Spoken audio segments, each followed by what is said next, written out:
I learned investing playing Monopoly. And Maria Montessori, she's one of the great educational entrepreneurs. She said, what the hand does, the mind remembers. So in school, I sat there, words went in one ear, out the other, just sat nothing. And that was my poor dad, lecture, talk. Whereas my rich dad taught me about investing, playing Monopoly. 4 greenhouses, Red Hotel, 4 green. So today I own 10,000 rental units and 3 hotels. I also invest in Bitcoin, I use debt, and I use all that. Everything school doesn't teach you. As you know, the great battle on the planet Earth is Marxism versus capitalism. And in 1965, I was 17 years old. I went to school in New York. I went to military school. And my economics teacher had us read the Communist Manifesto by Marx. And that was pretty radical, to a school teaching Marxism. But rather than study Keynes and Malthus and all this, he had us read Marx. And I realized most school teachers, like my poor dad, are Marxists. Not bad people, don't get me wrong. It's like a religion, what religion? The bankers control the world. Like it or not, they control the world. And they still do. Yes, exactly. Because you would know that more than anybody. And when you try to take them on, you might get a little bit of, you might get a bit of their territory. You might actually get a bit of their market share. But eventually, over time, they change the rules that we all abide by, but they change the rules against you. And eventually they now control the market again here in Australia. My poor dad was head of education for the state of Hawaii. Very smart man, good man, big-hearted. But when I read Communist Manifesto in '65, I went, he's a Marxist. Abolition of private property, hated the rich, liked taxes, labor unions, and that's a free country. You can think what you want. And my rich dad was my best friend's father, capitalist. And so I had both capitalist education and Marxist education.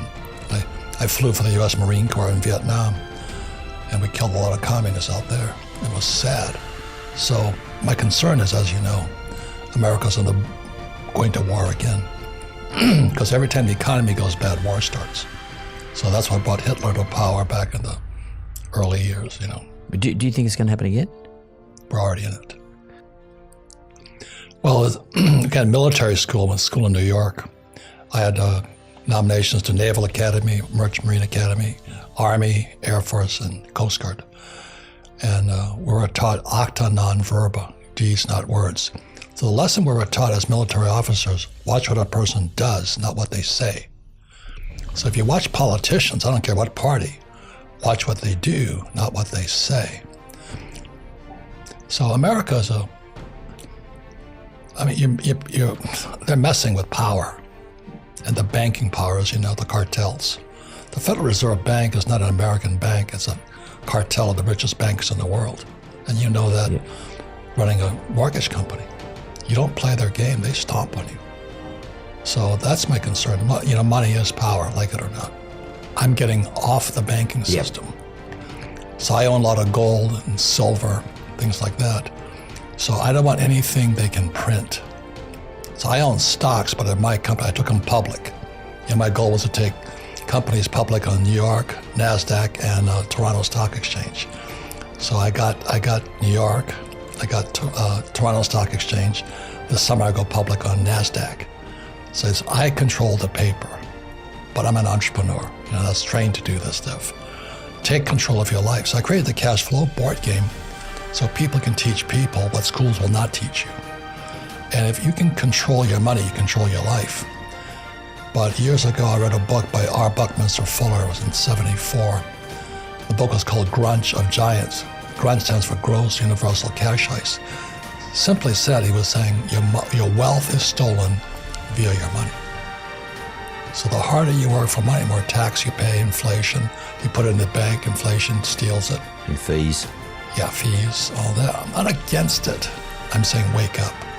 Yeah, so what would you advise? So let's say someone's under 30, I guess it doesn't matter what age you are, but someone's under 30 and they're getting nervous, they're all saying, should I buy Bitcoin today? I mean, Bitcoin's at record highs at the moment again. Should I buy these cryptocurrencies? Should I start to step into these environments? When do people when should they invest in these environments?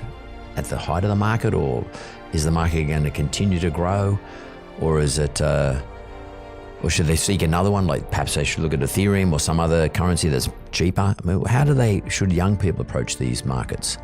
Well, it's very simple. You've got to choose your education. If you listen to a financial planner like a super person, they can put you in stocks and bonds are crashing. It used to be, and I don't know how it is in Aussie here, but bonds were considered safe. Today, they're the most dangerous assets you can put your money into.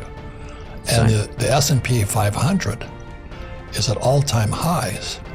And my generation, the boomer generation, is getting ready to retire. So this little cartoon character, Peanuts, with Lucy and Peanuts. And so Lucy would hold the football like this, and Charlie would run up, and she'd pull the ball away. I think they're going to do that to the boomers. I wrote a book called Who Stole My Pension? And written by a forensic economist, because they're going to steal our pensions. They're already stealing it. So the American baby boom generation is a 50-50 chance won't retire. Their houses, all they got is their house now, most of them. But homelessness is on the increase. It's not bad here yet. But look at San Francisco, the most beautiful cities on earth, very, very much like Sydney. People are homeless all over the place. They can't afford a house. Is it as bad as we see it on TV, but is it that bad? I went to see it myself. Yeah, it's terrible. It's spreading all across America. Well, there's no financial education in America. You look at our leaders, most of the people who run our Federal Reserve Bank and our government, they're PhDs, like my poor dad. Poor PhD stands for poor, helpless, and desperate. Look at this guy Bernanke. He's the Fed chairman. When it crashed, he dropped interest rates to zero and printed trillions. So today, America's in this huge bubble. There's cash sitting everywhere. And the stock market's in a bubble, real estate's in a bubble, and all this. How much longer can it go? Today, America's the #1 debtor nation in the world. Every 90 days, they're printing another $1 trillion to cover the shortfall.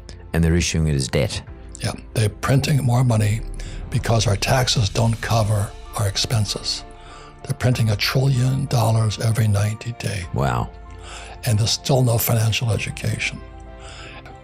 So that's why I say to everybody, buy some silver. Silver's about $20. It used to be 50 US. And then I like Bitcoin because Bitcoin gets stronger, dollar gets weaker. This is a correlation. Yeah, so I own I think 60 Bitcoin or something, not much, but I was buying it at 6,000. Wow. And you're sitting on a nice profit now. Yeah, well, it's better that than losing it, No, but given that you're sitting on a profit, would you consider cashing it in and your profit, taking your profit off the table now? Well, you're a banker. I borrow against assets. Can you borrow against your Bitcoin? Of course I can. Yeah. Well, Bitcoin is, people's money. I say gold and silver are God's money because God put it here. But Bitcoin is people's money. It's the blockchain technology. And blockchain technology is basically a ledger, a financial statement.